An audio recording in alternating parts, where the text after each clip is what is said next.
오늘 말씀은 출애굽기 5장 8절 9절 말씀 되겠습니다. 같이 합독하겠습니다. 시작. 또 그들이 전에 만든 벽돌 수요대로 그들에게 만들게 하고 감하지 말라. 그들이 게으름으로 소리질러 이르기를 우리가 가서 우리 하나님께 제사를 드리자 하나니 그 사람들의 노동을 무겁게 함으로 수고롭게 하여 그들로 거짓말을 듣지 않게 하라. 아멘. 우리 하나님은 참 여러분이나 저를 사랑하세요. 사랑하셔서 항상 우리를 어떻게 하면은 우리에게 복을 주실까? 어떻게 하면은 우리를 정말 하나님과 가장 가까이, 가장 하나로 연합이 돼서 그렇게 우리 인생들과 같이 연합해서 함께 할 수 있을까? 이런 생각을 하나님은 처음부터 하셨어요. 처음부터 하시면서 계속 그 하나님의 그 생각으로 우리를 그 선한 길로, 복된 길, 생명의 길로 인도하시는 것을 볼 수가 있습니다. 자, 바로는 누구냐? 지금 여기서 계속 바로가 나오지요. 바로는 겉으로 드러난 하나님을 말하고 있어요. 바로. 그런데 그 바로 안에는 진짜 하나님이 계시지요. 여러분과 저에게도 진짜 하나님이 우리 안에 계신 것과 똑같은 그런 의미가 되겠습니다. 여기서 바로는 명령하는 자로 나오죠. 바로는 예수를 모용하고 있어요. 그래서 여호와 그러면은 성령, 그리스도를 의미하고 있어요. 그러니까 바로 안에는, 바로는 예수다 그러면 바로 안에는 성령 그리스도가 계시다, 이런 말하고 같은 말인 것입니다. 그래서 바로는 곧 여호와다. 제가 먼저 그 말씀 드렸죠. 나는 나야. 나 예수는 곧 나 그리스도야. 그리스도야. 요 말이 바로는 예수를 의미하고 또 그 안에 그 속에 있는 것은 그리스도를 의미하고 있어요. 바로는 예수, 예수는 곧 그리스도야. 그러니까 이 성경이 전부 예수는 그리스도다. 예수는 그리스도다. 이런 맥락으로 이어지고 있습니다. 자, 바로는 누구냐? 여기서 바로는 세상의 왕이고 세상 임금이에요. 그래서 이 세상은 누가 다스리냐? 하나님이 다스려요. 하나님. 근데 그 하나님은 바로 차원에서 바로는 겉에 하나님이에요. 예수는 겉에 하나님이에요. 그 바로 차원에서 하나님은 이렇게 세상을 다스립니다. 그래서 바로는 겉에 이렇게 눈에 보여요. 보이지만 그 안에는 진짜 보이지 않는 하나님이 계시다, 이런 말입니다. 그러니까 여러분과 저 역시도 여러분을 또는 저를 누가 다스리냐? 바로가 다스리느냐? 아니면 그리스도 성령이 다스리느냐? 이렇게 우리를 볼 수가 있어요. 그것은 여러분들이 스스로 아실 것입니다. 우리는 연약해요. 그래서 나는, 나의 머리는 하나님이고 나는, 내 안에는 그리스도가 나의 머리가 되셔서 나의 주인이야, 이렇게 늘 입으로 고백하지요. 그러면서도 우리의 연약한 모습을 때때로 볼 수가 있습니다. 그래서 세상 임금이라고 그러면 전부 세상적이에요. 세상적이고 육신적이고 율법적이고 보여지는 것대로 하는 것. 그래서 자기가 왕이에요. 바로가 지금 왕이에요. 이런 것처럼 육신의 생각이 전부 세상에서부터 온 것이다, 또는 바로에게서 왔다, 이렇게 말씀을 드릴 수가 있습니다. 전부 우리를 말하고 있어요. 여기서 지금 바로도 여러분과 저예요. 우리는 전부 어때요? 육신으로 살았어요. 육신의 생각으로 살고 있어요. 때때로 우리가 진리의 사람이지만, 그래서 이 육신의 생각이라는 것은 너무나 많아요. 너무너무 많아서 수를 셀 수도 없어요. 마치 바닷가의 모래알처럼 그렇게 많은 것이 우리 인간의 육신의 생각이다, 이렇게 말씀을 드릴 수 있어요. 그런데 진리는 하나예요. 하나님의 마음은 하나, 진리는 하나. 그러면 그것이 무엇이냐? 그것은 곧 사랑이다. 이렇게 말씀을 드릴 수 있어요. 그래서 우리가 그 사랑의 진리가 없으면은 각자의 소견대로 말을 해요. 소견대로 말하고 각각 다 다르죠. 그러니까 소견이 다르니까 말하는 것도 다르고 생각도 다르고 각각 다를 수밖에 없습니다. 그것을 바로다 그래요. 바로다. 다시 말해서 바로는 이런 세상적인 생각, 육신적인 생각, 가치관, 율법적인 사고 전부 이렇게 기준이 이런 보여지는 것에 기준을 두고 이렇게 살고 있는 것, 그것을 지금 본문에 말씀드린 이 바로로 이렇게 표현을 하고 있습니다. 자, 그러면 우리는 어때요? 여러분과 저는 어떻습니까? 여러분의 관점은 어때요? 저의 관점은 어떨까요? 우리는 늘 이 두 가지 영적인 관점이냐 아니면 육적인 세상적인 관점이냐 이 두 관점에서 우리는 때때로 갈등을 할 때가 없어요? 있어요. 진리의 사람이라 할지라도 우리는 많은 시행착오를 겪으면서 자기 나름대로 괴로움도 당하면서 굉장히 괴로워요. 다 알고 있는데 알고 있으면서도 불구하고 내가 말하고 생각하는 것은 육신적인, 율법적인, 이런 세상적인 이런 사람들처럼 말하고 있단 말이에요. 그러니까 괴롭죠. 괴롭죠. 이게 과정인 것입니다. 자, 그래서 이 세상에서 일어나는 모든 일들은 영적인 일이다 이렇게 볼 수 있어요. 영적인 일이고 영적인 사건인데 이것을 육신적인 생각으로 보면 세상적인 관점과 세상적인 율법적인 관점이 될 수밖에 없다는 것이죠. 그러면 그것은 곧 예수 차원이다, 바로 차원이다, 육신적인 차원이다 이렇게밖에 볼 수 없어요. 그러면 결국 여러분과 저는 세상 임금 마귀 사탄이 되는 것입니다. 그래서 하나님께서는 계속 육신의 생각은 사망이야. 그것은 버려야 돼. 계속 그 말씀을 하고 계세요. 그래서 너희들이 영의 생각을 해야 생명과 평안을 얻을 수가 있는 거야. 이 말씀을 하나님은 계속 하고 계십니다. 증거서 8절에 또 그들이 전에 만든 벽돌 수요대로 그들에게 만들게 하고 그들에게 감하지 말라. 그들이 게으름으로 소리질러 이르기를 우리가 가서 우리 하나님께 제사를 드리라 하나니. 이렇게 말씀하고 있죠.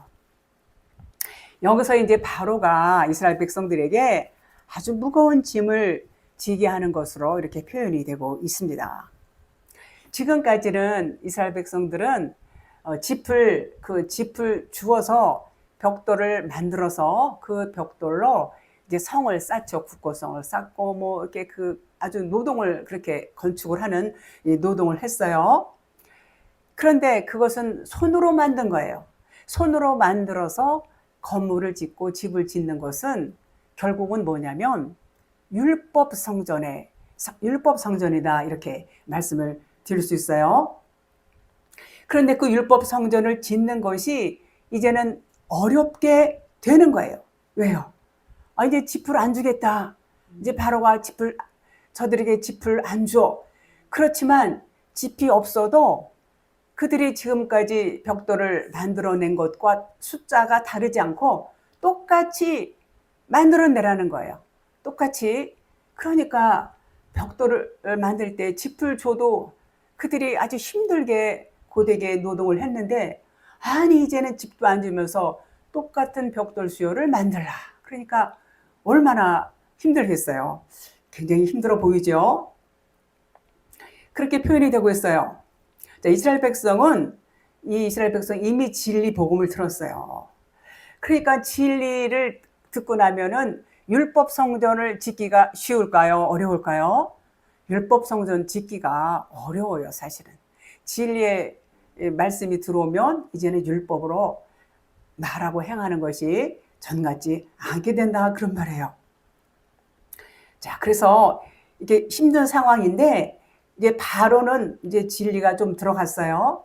그래서 바로의 의도는 뭐냐면 너희가 진리의 복음을 들었지 그 진리를 듣고 율법 성전을 지어봐. 우리가 이제는 집을 안 줄 테니까 너희들이 주워다가 율법 성전을 지어봐. 지금 이런 의도로 지금 말을 하고 있어요. 자, 그럼 집이라는 것은 지난 시간에 말씀드린 것처럼 율법의 양식이에요. 집이 말씀인데 이게 잘라지지 않았으면 진리라고 말할 수 있는데 집이라는 것은 전부 이렇게 잘랐죠. 잘라서 이것이 뭐가 되냐면 율법이 돼요.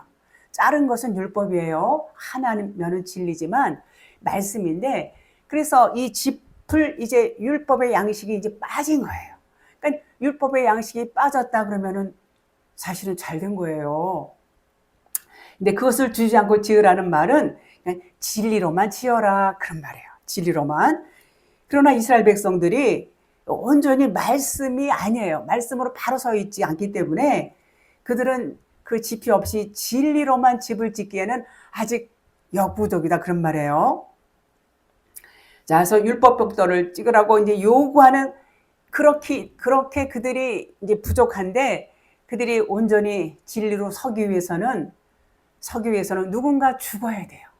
누군가 죽어야 돼요. 예수님이 우리를 진리로 바로 서게 하시기 위해서 그분이 죽으셨어요. 이와 같이 그러면 이 벽돌의 수요를 요구하는 자가 지난 시간에 말씀드린 것처럼 감독자라고 그랬어요. 감독자. 감독자가 이제 죽어야 된다는 그런 이제 결론이 나와요. 감독자는 여기서 예수를 묘사한다고 그랬어요. 그래서 감독자가 죽어야 된다는 것은 바로 예수가 죽어야 된다 그런 말이에요. 감독자가 죽으면은 벽돌을 이렇게 만들려고 요구할 수 있는 사람이 없어지는 거예요. 요구를 못하게 되는 거예요. 요구사항을 할 수 없어요. 없어져요. 그러니까는 예수가 죽어야 된다는 것은 우리가 다 죽어야 된다는 얘기예요. 예수님이 죽으실 때 어땠어요? 다 짊어지고 죽으셨어요. 우리도 죽어야 되는 거예요. 우리도 같이 죽어야 돼요. 같이 동반해서 죽어야 요구가 없어지게 된다. 그런 말이에요. 그래서 우리가 어떤 문제에 딱 이렇게 입각해서 우리 앞에 딱 나타났을 때는 반드시 죽음이 거기 포함이 되어야 돼요. 죽지 않으면 해결이 안 돼요. 이런 것처럼 이 상황에서도 지금 그 지피 없는 벽돌을 만들기 위해서는 죽어야 되는 거야. 죽어야 되는 거예요. 그래서 예수님이 죽는 것처럼 감독자가 죽어야 되고 감독자가 죽는다는 것은 우리가 같이 죽는다는 것을 의미하고 있습니다. 그래서 항상 죽음이 깔려 있어요. 이스라엘 백성이 누구예요? 여러분과 저예요. 여러분과 저예요.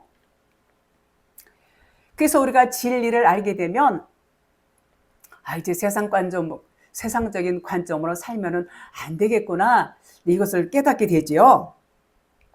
그러니까 영과 진리의 관점으로 이제 살아야 돼요. 살고 싶어요. 그런데 세상 관점에서는 어때요? 세상 관점에서는 이제는 당장은 우리가 영과 진리로 살아야지 하지만 이 시간이 지나면서 이제 점점 이 세상 관점에서 멀어지는 거예요. 멀어지는 것이 진리의 관점으로 세워지는 거예요. 그러니까 반드시 그렇게 돼야 되는 것이죠. 그것이 하나님께서 의도하고 있는 바예요. 자, 그걸 보고 이제는 뭐라 그러냐면 게으르다 그래요. 게으르다 그렇게 말해요. 그런데 이제 성경은 반대로 하는 것이 너무 많죠. 그러니까는 이 율법 말씀이 풀어지면은 전부 반대예요. 진리의 말씀과 반대다 그런 말이에요. 이제 세상 관점에서는 점점 이렇게 멀어지게 돼요. 멀어지게 되니까 세상에서 볼 때, 세상 입장에서 볼 때는 게으르다 이렇게 말할 수 있어요. 그래서 보고 게으르다 이렇게 세상에서는 그렇게 지금 이렇게 본문에 이제 게으름으로 이렇게 나와 있는 것처럼 이제 그렇게 표현할 수 있는데 이 게으르다라는 것은 그런 의미가 아니에요. 게으르다는 것은 사실은 좋은 거예요. 자, 게으르다, 라파, 늦추다, 멈추다 그런 뜻이 있어요. 자, 그럼 뭘 늦추고 뭘 멈추냐? 하나님이 좋아하지 않는 것, 육신적인 것, 세상적인 것, 또 율법적인 것 이런 것들을 스톱하는 거예요. 멈추는 거예요. 그걸 멈추는 것을 게으르다 그런 말이에요. 육신적인 가치관을 멈추다. 그런 것을 게으르다 이렇게 표현하고 있어요. 자, 그러니까 8절에 그들이 게으름으로 소리질러. 그러니까 이제 바로 쪽에서는 저 이스라엘 백성들이 벽돌 만들고 쌓는 일이 힘드니까 게으름을 피우는 거야. 그러면서 하나님께 예배드리러 간다고 그러는 거지. 요런 측면에서 지금 말을 하고 있는 것으로 보이죠. 그런 거와 같이. 자, 게으르다는 것은 표면적인 말씀과 말씀 의미가 달라요. 말씀드린 대로 율법으로 살지 않고 세상적으로 살지 않고 그런 그 가치관이 이제는 거기서 멀어진단 말이에요. 그러니까 세상 입장에서 볼 때는 게으르다 이렇게 말할 수 있는 것이죠. 그러니까 진리와 영과 진리의 관점으로 사는 것을 말하는 것이 게으르다 그런 말이에요. 그래서 소리 지르다, 저리 소리 지르다, 게으름으로 소리 질러. 마귀 사탄이 떠날 때 소리 질러요. 소리 질러요. 큰 소리 치고 나갑니다. 그런 의미를 갖고 있는 대목이라고 볼 수 있어요. 첫 돌판이 깨지는 것과 같은 거예요. 자, 세상에 육신의 말씀이 깨지는 소리, 이것을 큰 소리다 이렇게 말해요. 큰 것이 깨져버리니까 하나님께 영과 진리로 예배를 드릴 수가 있다 그런 말이에요. 3일길로 가서 3일 마지막 날에는 죽음이 있어요. 죽음이. 자기 육신의 생각이 죽는 거예요. 그러면 영과 진리로 예배를 드릴 수가 있게 되는 것입니다. 가서 우리가 하나님께 예배를 드리자 그랬어요. 가서는 얄라크 그래요. 이거 무슨 뜻이냐면 육이 죽고 영으로 사는 거. 육이 죽고 영으로 살아요. 죽고 사는 거예요. 자, 예수님의 길, 그리스도의 길은 무슨 길이에요? 죽는 길이에요. 그런 의미예요. 가서 죽으러 가는 거예요. 죽으러 간다, 죽으러 가자 그런 의미예요. 왜냐하면 그 죽음에는 반드시 생명을 품고 있어요. 그래서 죽어야지 살아요. 그런 의미를 갖고 있는 것이 가서 이런 말이에요. 하나님께 제사는 자바흐 그래요. 자바흐, 동물을 도살하다, 죽이다, 심판하다 이런 의미가 있어요. 로마서 12장 1절에 그러므로 형제들아 내가 하나님의 모든 자비하심으로 너희를 권하노니 너희 몸을 하나님이 기뻐하시는 거룩한 산 제물로 드리라. 이는 너희가 드릴 영적 예배니라. 말씀 너무 잘하시고 그렇게 또 많이 드리려고 애쓰시죠. 많은 분들이. 그런데 이 산 제사라는 것은 육이 죽어야 돼요. 육이 죽어야 영이 깨어난단 말이에요. 영이 깨어야 산 제사를 드릴 수 있어요. 육으로는 율법의 제사만 드릴 뿐이에요. 깨어난 영이 드리는 것이 산 제사예요. 산 제사. 산 제물로 드리는 거예요. 그래서 영이 드리는 예배가, 깨어난 영이 드리는 예배가 영과 진리의 예배다.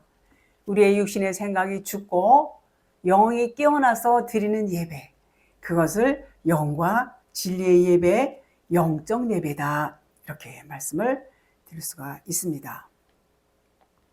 그래서 우리 육신이 죽는 것이, 육신의 생각이 죽는 것이 영이 깨어난다 그래요. 영이 깨어난다. 그래서 우리는 반드시 죽어야 돼요. 우리가 죽지 않으면 영이 깨어날 수가 없어요. 영이 깨어나지 못하면 혼적인 삶을 살아야 돼요. 혼적으로도 얼마든지 믿음 생활을 해요. 종교 행위하는 거예요. 겉으로 아주 너무 훌륭하게 잘하시는 분 많아요.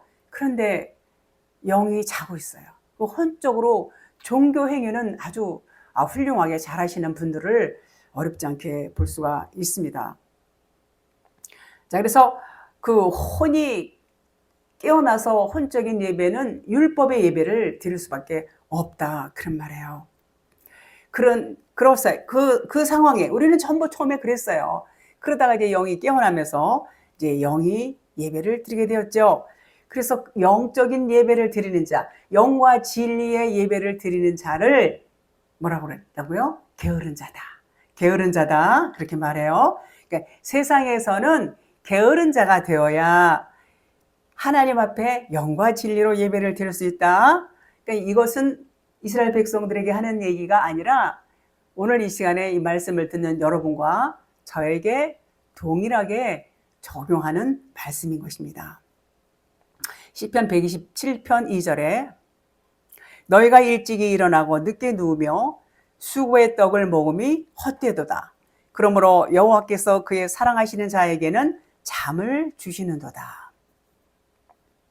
이 말씀은 이제 세상 관점으로 살아갈 때를 의미하고 있어요. 자, 율법 아래서 행하는 것은 헛되다는 것을 말하고 있어요. 근데 그의 사랑하는 자에게는 잠을 준다 그랬어요. 잠을 준다. 그것을 게으른 자다. 그런 말이에요. 세상적인 삶을 사는 게 아니에요. 게으른 자는 세상적인 삶에서 이제는 하늘적인 삶, 하늘의 삶, 영적인 삶을 사는 자들이죠. 그런 자들을 게으른 자다, 진리로 사는 자다 이렇게 말씀을 하고 있습니다. 잠언서 6장 9절에 게으른 자여 내가 어느 때까지 누워 있겠느냐? 내가 어느 때에 잠이 깨어 일어나겠느냐? 질책하는 말 같아요. 너는 이렇게 잠만 자고 있어. 이제 그렇게 질책을 하는 소리로 들리죠. 자, 그렇지만 게으른 자라는 뭐라고 그랬어요? 세상에서 떠난 자예요. 이제 세상적인 관점이 아니라 하늘적인 관점으로 사는 자들을 게으른 자다. 그렇게 말해요. 그런 자들이 안식에 들어간 자, 평강을 소유한 자 이렇게 말씀을 드려요. 자, 일어나는 것이 안식 후 첫날이죠. 안식 후 첫날. 또 8일 그러면 안식 후 첫날이 8일째죠. 생후 8일째 이제 할례를 행하죠. 이제 아기들 그런 의미가 있어요. 할례하는 그런 개념을 생각하시면 돼요. 그러니까는 안식 후 첫날 그러면 이제 계속 안식이 연장이 된다. 그렇게 보시면 됩니다. 평안이죠. 평안. 자, 그러면 이제는 그 평안을 우리가 다 평안을 이제 소유했어요. 평안을 소유했는데 나만 평안하면 되겠어요? 저 사람은 평안이 없어. 그러면 그 평안이 없는 그분에게 가서 평안을 전해줄 수 있어야 돼요. 평안을 전해서 그도 평안할 수 있는 자, 그에게도 진정한 안식과 평안을 누릴 수 있도록 어떻게 돼요? 전해야 되죠. 전해야 돼요. 자, 잠언서 19장 24절. 게으른 자는 자기의 손을 그릇에 넣고서도 입으로 올리기를 괴로워하느니라. 자, 괴로워한다는 말이 나오죠. 자, 괴로워한다는 말이 아니에요, 이게. 게으른 자는 말씀드린 것처럼 세상에서 떠난 자, 세상에 떠난 자. 자, 그릇에 손을 넣었다. 그릇에 손을 넣었다는 말은 여러분들이 잘 아시는 이 신약 성경에 예수님과 이제 가룟 유다가 같이 그릇에 손을 넣는 장면이 마가복음 14장 20절에 나옵니다. 같이 그릇에 손을 넣었다는 것은 뭘 의미하냐면 죽음을 의미합니다. 자, 예수님 죽으셨죠? 가룟 유다 자살했어요. 목매달아 같이 손을 넣는 그런 의미가 있어요. 자, 그러면 그릇 속에 양식을 그릇 속에 이제 손을 넣었다는 것은 그릇 속에 양식이 있으니까 손을 넣었어요. 그런데 입으로 옮길 수 없다는 뜻이에요. 입으로 옮길 수 없다는 뜻이에요. 이제 죽었어. 그러면 그릇 속의 양식을 그 얘기는 뭐냐면 우리가 진리를 알았으면 우리는 죽은 자예요. 우리 죽은 자예요. 이 진리를 알았으면 우리 스스로는 그 진리의 양식을 먹을 수가 없다. 그런 말이에요. 우리 스스로는 먹을 수 없어요. 우리 스스로는 아무것도 할 수 없는 자예요. 우리는 이미 죽은 자이기 때문에 우리 안에 그리스도가 우리의 머리가 되고 우리는 그분의 몸이에요. 그러니까 그분이 먹여주셔야 된다는 얘기예요. 우리 스스로 먹을 수가 없어요. 그분이 먹여주셔야 돼요. 그러니까 여기서 나는 스스로 아무것도 할 수 없다는 그런 사람들, 그런 사람이라는 것을 아는 자들이 진리를 아는 사람이고 그들은 자기 스스로 먹을 수가 없다는 얘기예요. 그러니까 하나님이 먹여주셔야 된다 그런 말이에요. 하나님이 먹여주시지 않으면 내가 먹을 수 없다 그런 말이에요. 그러니까 그릇에서 입으로 옮길 수 없다는 얘기가 괴로워한다는 말이 아니고 결코 그럴 수 없다 그런 뜻이에요. 그러니까 하나님이 해주셔야 돼요. 저는 할 수 없어요. 이런 말이에요. 근데 우리가 겉으로 볼 때는 어때요? 게으른 자는 자기의 손을 그릇에 넣고서도 입으로 올리기를 괴로워한다. 그러니까 이 말씀도 참 사실은 이해가 안 되는 부분이에요. 겉으로 볼 때에. 볼 때도 아니 배가 고파서 손을 넣었으면 음식을 먹을 텐데 어째서 그게 괴로울까? 그런 생각을 했던 기억이 나죠. 그러니까 괴로워한다는 말이 아니고 그 얘기는 뭐냐면 결코 그렇게 할 수 없어요. 이런 의미예요. 그런 의미예요. 그러므로 하나님 해주셔야 돼요. 이런 의미예요.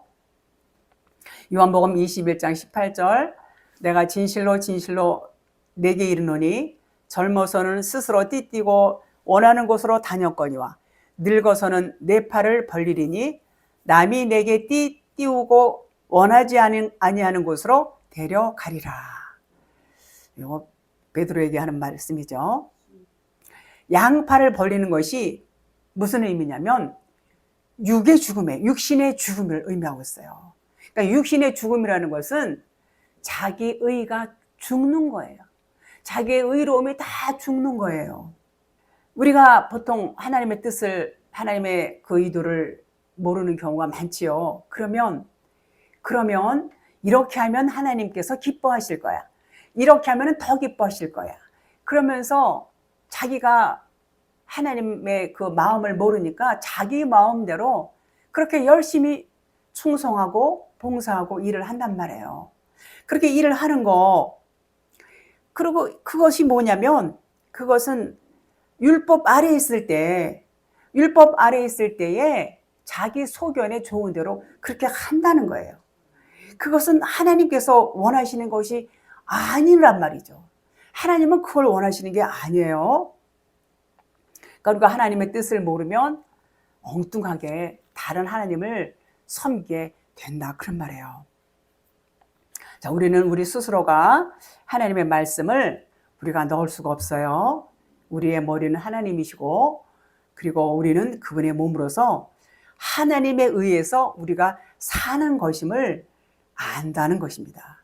그래서 하나님을 알고 진리를 아는 자들은 그렇게 자기가 그릇에 손을 넣었지만 먹을 수가 없단 말이에요. 결코 내가 못 먹어요. 주님이 먹여주세요. 이렇게 되는 것입니다. 자, 8절에 또 그들이 전에 만든 벽돌 수요대로 그들에게 만들게 하고 그들에게 감하지 말라 이렇게 말씀하고 있어요. 요것이 율법의 요구예요. 율법의 요구. 이렇게 했지요. 지금까지 이렇게 했어요. 자, 처음에 벽돌 만들 때 쓰는 짚은 땅의 양식이었어요. 땅의 양식은 율법이에요. 땅의 양식 율법이었는데 너희들이 3일 길로 가서 이제 그 짚을 얻어다가 이제 벽돌을 만들려고 그러죠. 3일 길로 가서 얻어오는 양식은 진리의 양식이에요. 왜 그럴까요? 3일 길의 마지막은 죽음이 따라요. 자, 그 진리의 양식은 벽돌이 아니에요. 그 벽돌은 이제 그리스도의 돌이 되는 거예요. 그리스도의 돌. 벽돌은 만든 것이고 그리스도의 돌은 천연의 돌이라고 그랬죠. 그러면 율법의 요구가 무엇일까? 이것을 이제 알아야 돼요. 율법의 요구가 무엇이겠어요? 율법의 요구는 이 짚으로 만든 사람이 만든 벽돌이 아니에요. 그것을 주고 그것으로 율법의 성전을 지었지만 진정 율법이 요구하는 것은 그것을 원하는 것이 아니고 이제는 율법의 마침이 뭐죠? 율법 안에서 뭐가 나와야 되죠? 진리가 나와야 돼요. 사랑이 나와야 된다 그런 말이에요. 그래서 율법의 요구는 사랑이에요. 진리란 말이에요. 그래서 그것으로 완성이 되는 것이 율법의 요구다 그런 말이에요. 그러니까 그것을 모르니까 율법 안에서 전부 뭘로 가요? 행위로 행위로 간단 말이에요. 율법의 행위로 뭐든지 그냥 보여지는 것으로 행함으로 막 이루려고 그러고 나타내려고 그러고 막 이렇게 한단 말이에요. 율법의 요구가 자그마치 몇 가지라고요? 613가지. 613가지. 자, 그런데 야고보서 2장 10절에 보니까 누구든지 온 율법을 지키다가 하나를 범하면 모두 범한 자가 되나니 그랬어요. 행위율법이에요. 율법은 그냥 행위로 전부 드러내고 나타내고 또 행위를 강조해요. 그냥 열심히 충성봉사 뭘로 해요? 몸으로 많이 합니다. 부단히 했어요. 율법 지키려고. 근데 결코 도달할 수 없는 것이 율법이에요. 한 가지만 범해도 모두 범했다 그런 거예요. 완벽하게 지킬 수 있어요? 없어요. 하나님은 우리에게 그것을 완벽하게 지키라고 주신 것이 결코 아니에요. 하나님은 그것을 너희는 할 수 없다는 것을 깨달아. 내가 할 거야. 내가 할 거야. 이렇게 언약을 하셨다는 것이죠. 결코 지킬 수 없어요. 율법은. 자, 하나님은 너희들이 선악으로 하려는 거. 그것은 선악 구조로 해요. 전부. 내 뜻이 아니야. 너희는 할 수 없어. 내가 할 거야. 그래서 너희들이 할 수 없다는 것을 인정해야지 내가 하지. 너희들이 그냥 하나님 제게 능력 주세요. 제게 이것도 주고 이것도 주시면은요. 제가 이것도 하고 저것도 하고 다 할 거예요. 아주 몸이 부소자라고 할 거예요. 이렇게 기도하면서 아주 충성하고 능력 주세요. 뭘 주세요. 물질 주세요. 이런 것 이렇게 기도하시는 분들 주변에 없습니까? 많습니다.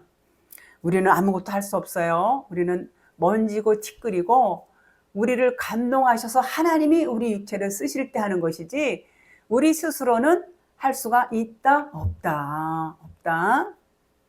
그래서 우리는 먼지고 티끌이고 율법을 지킬 수 있는 존재가 못 돼요.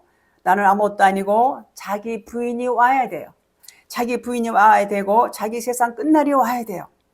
이제는 문자 말씀에서 탈피해야 돼요. 율법 말씀이 깨달아져야 된다 그런 말이에요. 율법 말씀이 깨달아지면 뭘 깨달아요? 진리를 깨닫는 거예요.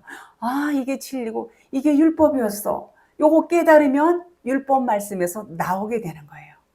이제는 나오게 되는 거예요.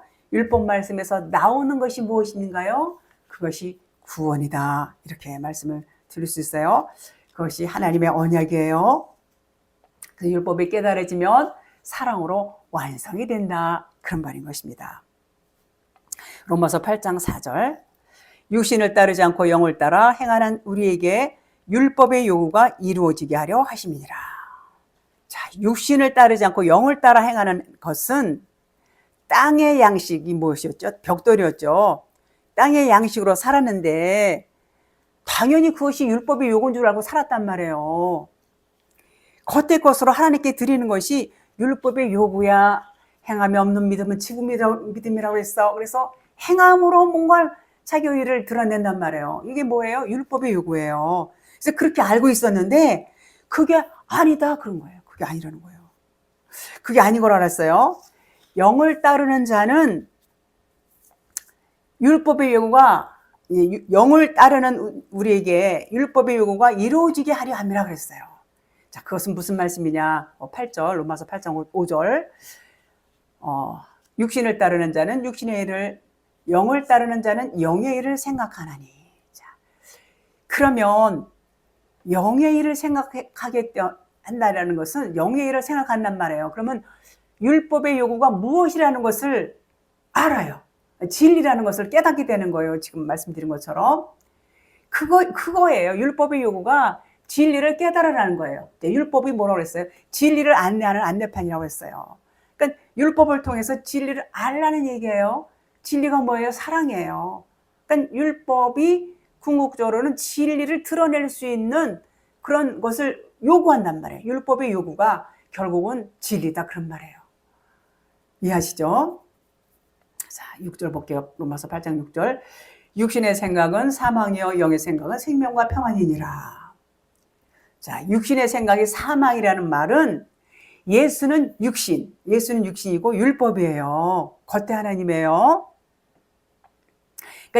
그러니까 육신의 생각이라는 것은 예수 관점에서 보는 거예요. 예수 관점으로만 알고 사는 것.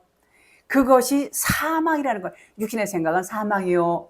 예수님만 보고 알고 사는 것은 사망이라는 거예요. 그럼 뭘 봐요? 아무리 예수 믿는데 예수만 봐야지. 예수 안에 진리 그리스도를 봐야 되는 거예요. 예수 안에 그리스도 진리가 생명이에요.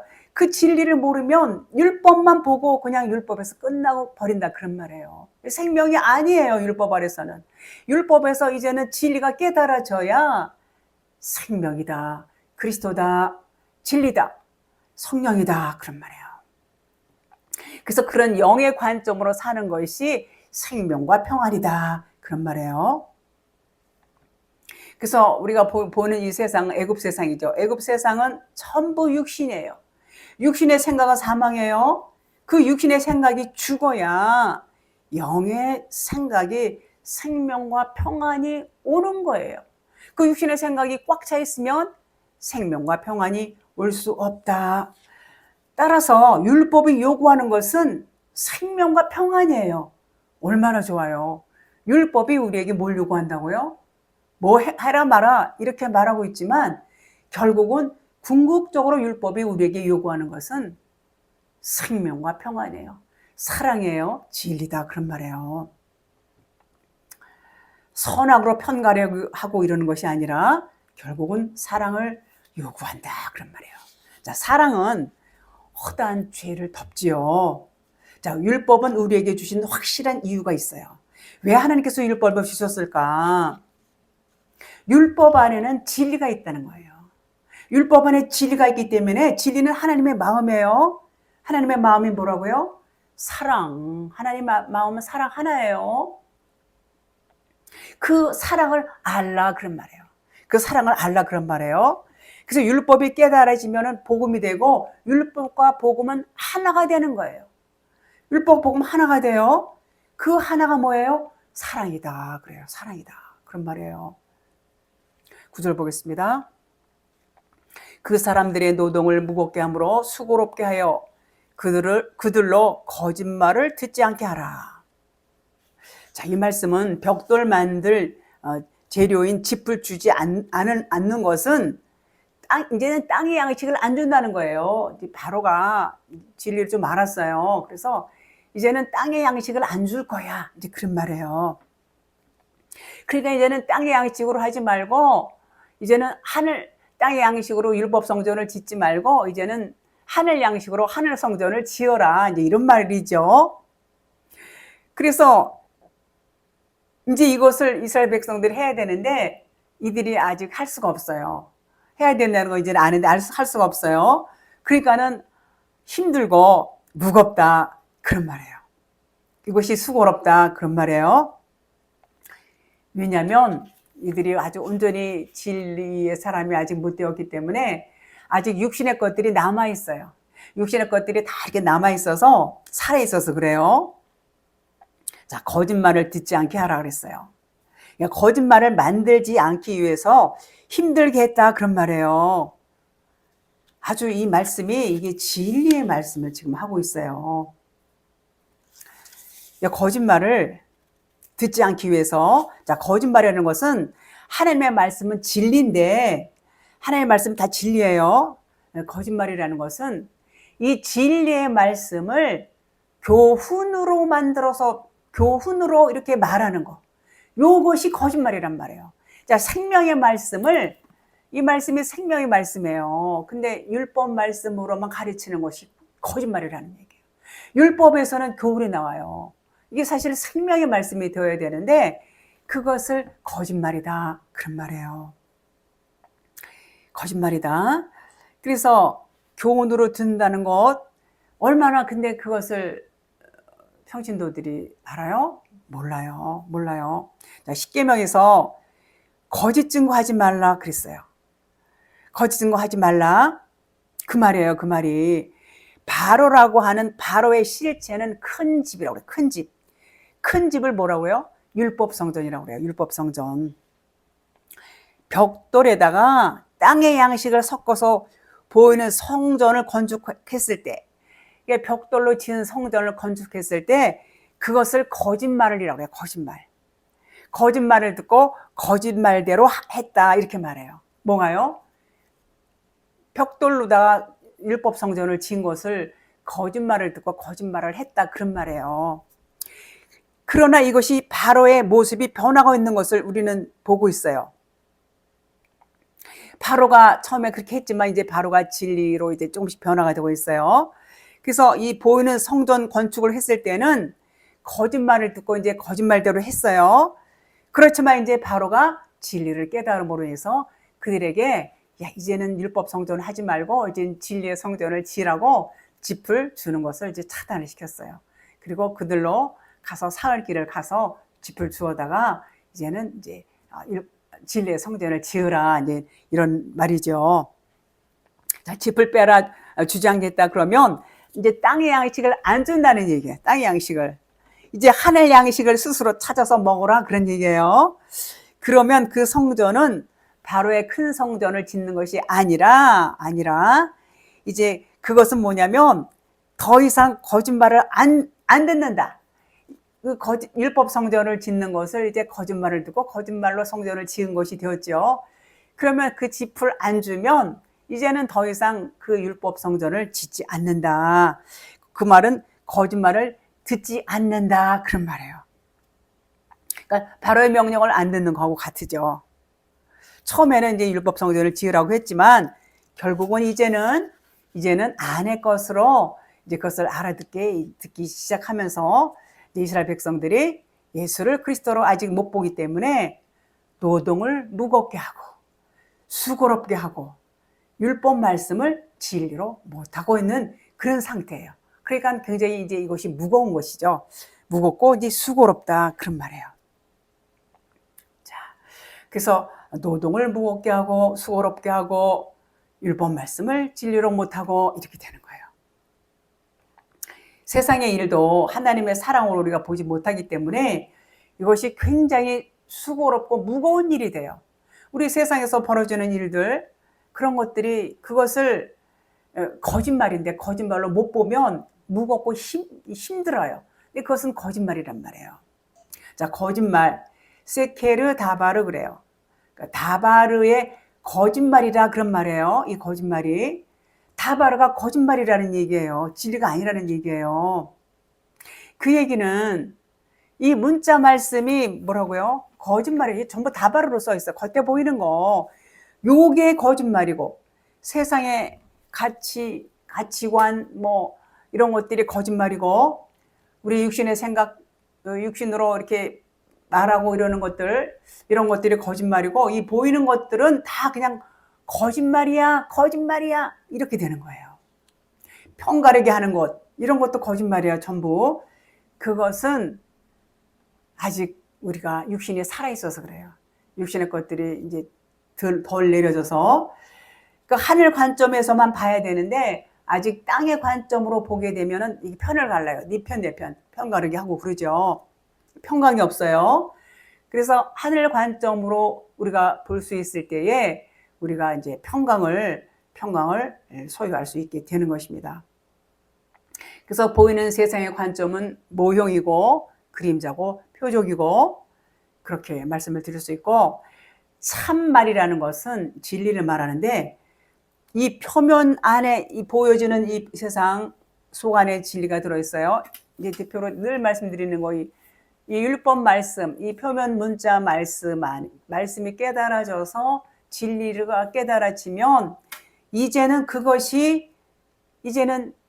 예수는 그리스도다, 그런 말이에요. 이 겉의 문자 말씀은 예수예요. 예수가 진리로 깨달아지면 그리스도를 알게 되는 거예요. 그래서 예수는 그리스도다, 이렇게 말하는 거가 같다, 그런 말이에요.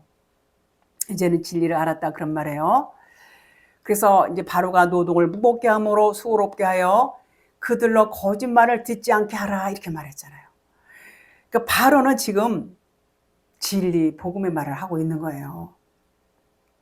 그래서 이제는 그들에게 집도 주지 않았어요. 집도 주지 않고 너네들이 가서 이제 주워다가 이제 건축하라, 이렇게 말하죠. 거짓말을 듣지 않게, 즉 율법이 뭐예요? 거짓말이란 말이에요. 율법대로 하지 말고 진리로 하라, 그런 말이에요. 이게 얼마나 이 바로가 이제는 진리의 말을 해요. 근데 우리가 그 진리를 위의 말씀을 풀어서 깨닫지 못하면 바로는 아주 안 좋게 이제 묘사를 하죠. 아주 안 좋은 사람으로 이렇게 묘사하지만 결국은 바로는 지금 진리의 말을 하고 있는 것입니다. 오늘 여기까지 하고 다음에 또 이어서 하도록 하겠습니다.